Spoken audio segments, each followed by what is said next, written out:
My name is Olivia Miller Thompson, and I'm 34 years old. 4 years ago, on the eve of Mother's Day, I discovered I'd been erased. Not by a stranger, but by my own blood. I was removed from the family group chat like a glitch in the system, followed by a message from my mother that still echoes in my bones. All my children are successful except Olivia. She chose to be a lowly teacher. I no longer see her as my daughter. I didn't scream. I didn't beg. I simply gave her the silence she asked for. What my mother didn't know was that 4 years later I'd be standing on a stage with the governor of Virginia, and she'd be in the audience uninvited, desperate for a spotlight that was no longer hers to share. Before we dive into how I built a life from the ashes of their rejection, I have to ask, where in the world are you listening to this story right now? Drop your location and the time in the comments. I'd love to know who is standing with me today. Let's start from the beginning. The night I lost the family I thought I had and found the one I actually deserved. To the outside world, the Miller family was the gold standard of the Virginia suburbs. My mother, Eleanor Miller, didn't just live life. She curated it. She retired as a regional bank manager at 55, not because she was tired, but because she had finally achieved the ultimate status symbol, a permanent seat at the Pine Valley Country Club. To Eleanor, life was a balance sheet, and your value was determined by your assets. She wore her vintage Chanel suits like a uniform of war, every pearl perfectly in place, every smile calculated to show just enough teeth to be polite, but never enough to be warm. Then there was my sister Ashley. At 38, she was a top-tier plastic surgeon in Richmond. Her life was a blur of Rolex watches, champagne galas, and Instagram posts that screamed perfection. She didn't just fix faces, she manufactured a lifestyle that was unattainable for most. And Jason, our 40-year-old brother, was a high-stakes corporate lawyer in D.C. He drove a black G-Wagon that he parked like a trophy at every family gathering, making sure the neighbors saw the keys on the table before he even said hello. And then there was me, Olivia, the youngest, the outlier. I was a fourth-grade teacher at Maple Creek Elementary. I drove a 12-year-old Honda Civic with a Teacher of the Month sticker on the bumper. My apartment was a cozy, sun-drenched studio that could literally fit inside Ashley's walk-in shoe closet. But here is the thing no one ever mentioned at those stiff country club brunches: I didn't choose teaching because I failed at anything else. When I graduated high school, I had a 4.1 GPA and a full-ride scholarship to the University of Virginia for pre-med. My mother had already bought the future doctor bumper sticker. She had already bragged to the ladies of the club that her youngest was going to be a surgeon just like Ashley. The Miller portfolio was supposed to be complete: a lawyer, a surgeon, and another doctor. But that summer I volunteered at a literacy camp for underprivileged kids. I met a boy named Marcus, not my husband but a student who changed my life.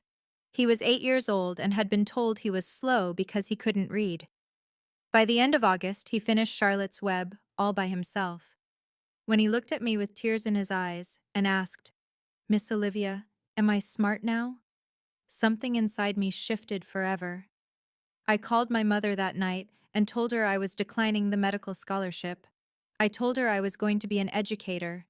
The silence on the other end lasted forever. When she finally spoke, her voice wasn't motherly. It was the voice of a bank manager realizing an investment had gone bust. "You're throwing your life away," she hissed. "For what? A government salary and ungrateful children. Do not expect me to cheer for your mediocrity." She didn't come to my college graduation. She said she had a scheduling conflict with a garden party at the club. Ashley sent a card with a $50 check and a note that read, "Good luck with your little hobby." I cashed that check because I needed groceries, but I kept the note to remind me who they really were. The exclusion didn't happen overnight. It was a slow, agonizing erosion. At Thanksgiving 2019, I arrived with a homemade sweet potato casserole, our grandmother's secret recipe. I walked into the dining room to find my place card set at the small, wobbly folding table in the corner meant for Ashley's stepkids. "Oh, honey, we just ran out of room at the main table," Eleanor said, not even looking up from her crystal wine glass. You don't mind, do you? You're so good with children after all. I sat there 30 years old eating my turkey at the kids' table, while my siblings discussed their offshore investments and new luxury SUVs. I was a ghost in my own childhood home. I was a stain on their pristine reputation. I chose meaning over money, and in the Miller household, that was the ultimate sin. I was poor in their eyes, so I was invisible. But as I sat at that small table watching them toast to their successful lives, I realized something. They weren't a family. They were a corporation. And I had just been fired. The breaking point didn't come with a shout. It came with a notification. It was May 2020, the night before Mother's Day. I was sitting on my small balcony, grading a stack of creative writing assignments, enjoying the quiet hum of the Virginia evening. My phone buzzed on the table. It was an alert from WhatsApp. You have been removed from the Miller family group. My heart did a strange, slow somersault in my chest. I opened the app thinking it was a glitch, a mistake made by a clumsy thumb. But then my cousin Chloe messaged me. Chloe was the only one who still saw me as a human being, not a disappointment. Her text read, Olivia, I am so sorry. I'm sending you these screenshots because you deserve to know the truth. My heart is breaking for you. I opened the images. The first screenshot was a message from my mother Eleanor sent to the entire family at 8:32 p.m. It read, Reminder Mother's Day brunch at the Jefferson 11 a.m. sharp. All my successful children will be there. Olivia has chosen to be a lowly teacher, and I no longer see her as my daughter. Please do not mention her name tomorrow. We are moving forward as a family of 4. Below it, Ashley had replied with a single heart emoji. Jason's response was even colder. Understood, Mom. See you then. I sat there for a long time, the glow of the screen burning into my retinas. I felt a coldness wash over me that I had never felt before. It wasn't the heat of anger, it was the chilling realization of total clarity. I wasn't just being uninvited from a brunch, I was being erased from a history. I was 30 years old, and my mother had just issued a press release to my own siblings, declaring my existence a failure because I didn't have a corner office or a surgeon's scalpel. I didn't call them. I didn't cry. I simply took those screenshots, saved them into a folder I titled The Truth. And I did something my mother never expected. I gave her exactly what she asked for. I blocked Eleanor. I blocked Ashley. I blocked Jason. I chose to become the ghost they already treated me like. The next 2 years were a blur of growth and quiet healing. I poured my soul into my classroom, but I also poured it into myself. I started my master's degree in educational leadership, studying by the light of a desk lamp until 2 a.m. I realized that if I was going to be lowly, I was going to be the most educated, most impactful lowly person in the state. Then I met David Thompson. It happened on a crisp Tuesday in October. My fourth graders were on a field trip to Thompson Family Organics, a sprawling, beautiful farm that felt like a slice of heaven. David was the owner, a man with calloused hands, a gentle laugh, and eyes that saw right through the armor I'd built around myself. He was a widower, raising his 5-year-old daughter Emma on his own. Watching him with Emma was like seeing a different language of love, one I'd never been taught. It wasn't about what Emma achieved. It was about the fact that she existed. When David found out I was a teacher, he didn't ask about my salary. He asked, "What's the most beautiful thing a student has ever said to you?" Our first date wasn't at a country club. It was a picnic under a massive ancient oak tree on his property. As we sat there, I found myself telling him the truth about the Miller family. I told him about the group chat, the lowly teacher comment, and the 4 years of silence. David listened, really listened. Then he took my hand and said, Olivia, a house is built with bricks, but a home is built with people who show up. If they stopped showing up, they were never your home. We'll build a new one. And we did. In 2022, we got married under that same oak tree. There were no Hermes scarves or Rolex watches. There was just David, Emma, and a handful of friends who actually loved me. I officially adopted Emma that year. The day the paperwork was signed, she handed me a drawing of three people holding hands. At the bottom, in wobbly letters, it said, "My mom, my dad, and me." I realized then that while Eleanor was busy telling people I was in Africa, yes, Chloe told me the lie my mother was spreading to save her reputation at the club. I was right here building a kingdom of my own. I wasn't saving children in a foreign land. I was saving myself, and I was being the mother to Emma that I never had. The Millers thought they had buried me. They didn't realize I was a seed, and I was about to bloom in a way they couldn't possibly ignore. By the spring of 2024, my life looked nothing like the lowly existence my mother had envisioned. I had completed my doctorate and my work on literacy intervention was being implemented across the region. When the position for superintendent of schools for the county opened up, I applied not for the title but for the power to protect more students. When I got the job, the local newspapers didn't just report it, they celebrated it.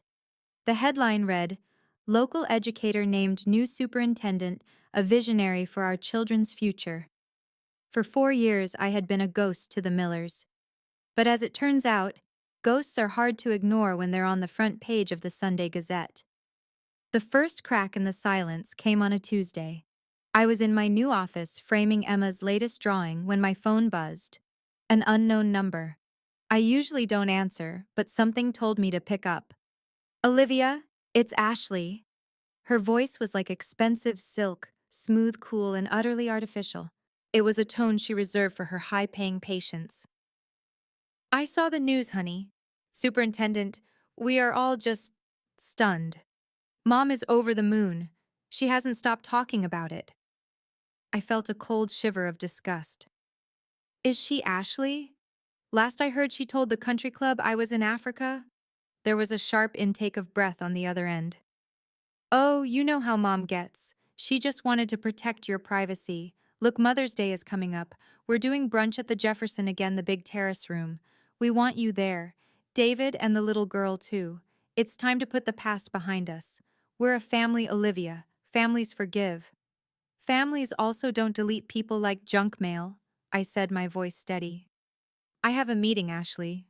Goodbye." But vultures don't give up that easily. 2 days later, an email arrived from my mother. The subject line, "From the heart of your mother." I opened it, and for a second I almost laughed. There was no apology, no mention of the WhatsApp message, just a list of instructions. She told me how proud she was, and then she mentioned that she had already contacted the ceremony coordinator for the State Teacher of the Year awards. She told me she had requested a family speaking slot so she could share the story of my upbringing. She wasn't asking to be in my life. She was asking to be in my spotlight. I called Chloe that night. "They're circling, aren't they?" "Olivia, it's worse than you think," Chloe whispered. "I was at the house for dinner last night. They weren't talking about how proud they were of your hard work. Jason was talking about the PR value of having a superintendent in the family. Mom was worried about what she'd wear to the ceremony because the governor would be there. She even told the neighbors that she was the one who inspired your love for education. They don't want you back, Olivia. They want to claim the win you built without them." I felt a familiar quiet settle over me. It was the same quiet I felt the night I was removed from the group chat. Only this time, it wasn't the quiet of a victim. It was the quiet of a strategist. "They want a show, Chloe?" I asked, looking at the wedding photo on my desk, David, Emma, and me under the oak tree. "Fine, I'll let them come." David found me later that evening, staring out at the sunset over the farm. I told him about the phone calls, the email, and my mother's plan to hijack my award ceremony. "You don't have to let them in, Olivia," David said, his hand resting firmly on my shoulder. "You owe them nothing, not a seat, not a look, not a single word." "I know," I replied. "But if I uninvite them, they'll play the martyrs. They'll tell everyone I'm the bitter daughter who turned her back on her loving family. They'll control the narrative again." I turned to him, a small, cold smile playing on my lips. I'm tired of them writing my story. If they want to sit in the front row and pretend they're part of my family, I'm going to let them. But they're about to find out that a teacher's greatest skill is the ability to tell the truth. I spent the next week preparing my speech. I didn't write it in anger. I wrote it with surgical precision. I thought about the folding tables, the lowly comments, and the 4 years they spent pretending I was dead while I was actually coming to life. The stage was set. The Millers were picking out their designer outfits, practicing their proud family smiles for the cameras. They thought they were walking into a celebration of their own legacy. They didn't realize they were walking into a reckoning. The Virginia State Capitol was a sea of white marble and flashing cameras. Standing at the entrance in my navy blue dress, I felt the weight of 15 years of service pressing into the floor. On my arm was David, looking solid and proud, and clutching my hand was Emma, wearing a yellow dress with tiny daisies. I checked in at the registration desk. The volunteer beamed at me. Dr. Olivia Miller Thompson. Congratulations. Your family is already here. They've been telling everyone how excited they are. I smiled politely. I'm sure they have. As we walked into the grand chamber, I saw them. The Miller delegation had occupied the second row, right behind the reserved seats for honorees. They looked like they were attending a royal coronation. My mother Eleanor was draped in cream silk and pearls, her country club queen mask firmly in place. Ashley was in a vibrant red Valentino, checking her reflection in her phone every 30 seconds. Jason sat beside her, looking over the program like it was a merger agreement. When they saw me, Eleanor stood up, her arms outstretched as if to embrace a long-lost hero. Olivia, darling, you look acceptable. We are just so thrilled for you. I didn't move toward her. I didn't reach for her hand. I looked her directly in the eye and said, "Thank you for coming, Mrs. Miller." The smile on her face flickered. "Mrs. Miller, Olivia, don't be dramatic. We're here to support you." "Actually," Jason chimed in, leaning forward, "we're expecting to join you on stage for the press photos. It'll be a great look for the family." I didn't answer. I simply took my seat next to David and Emma. I could feel Eleanor's eyes burning into the back of my neck. I could hear Ashley's stage whisper, "She's just nervous. She'll come around once the cameras start rolling." The ceremony began. The governor spoke about the importance of leadership. Then my mentor, Dr. Susan Walker, took the podium. She spoke about my dedication, my rise from the classroom to the superintendent's office, and my unwavering support system. I saw Eleanor sit up straighter, adjusting her pearls, preparing to stand. "Please welcome," Dr. Walker announced, "your 2024 State Teacher of the Year, Dr. Olivia Miller Thompson." The applause was thunderous. I walked to the podium, the light of the cameras blinding for a moment.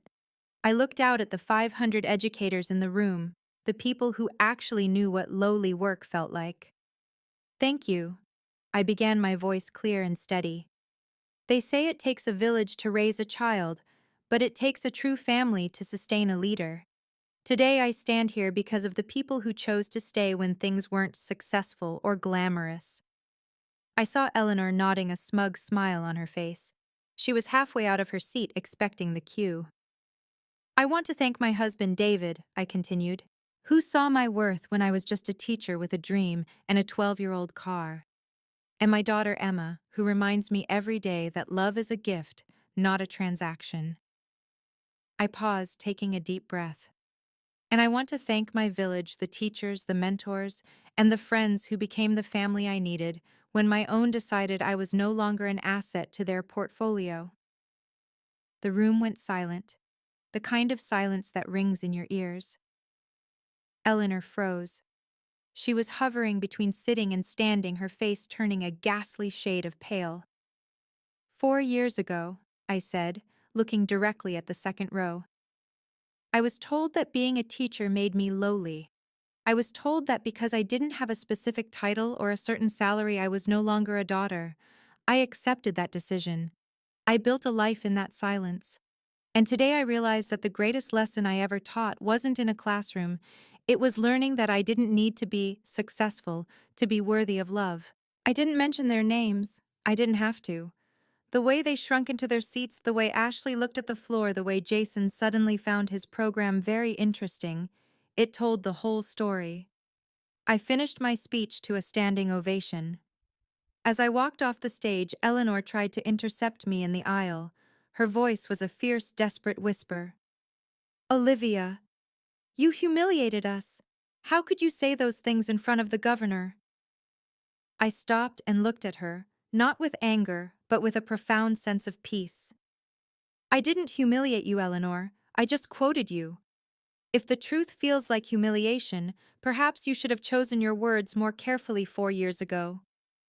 We walked out of the Capitol into the bright afternoon sun. The Millers didn't follow us. They couldn't. They were too busy trying to avoid the curious glances of the people they had just spent an hour bragging to. As we drove back to the farm, Emma fell asleep in the back seat. David reached over and took my hand. How do you feel?